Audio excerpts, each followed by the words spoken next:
Hello everybody, so today I will talk about calculus.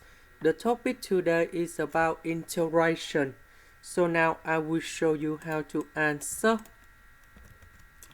About a to the power of 2x, we need to put about a to the power of x to the power of 2. Next, we need to use about integration by substitution.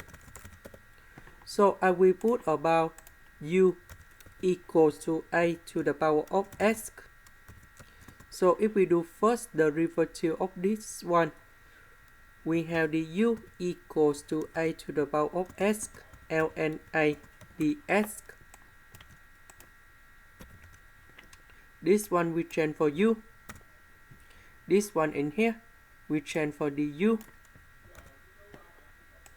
The integration of this one, we have r tan of u, and we put about c about u. That's about this one. This is the end. Thank you for watching.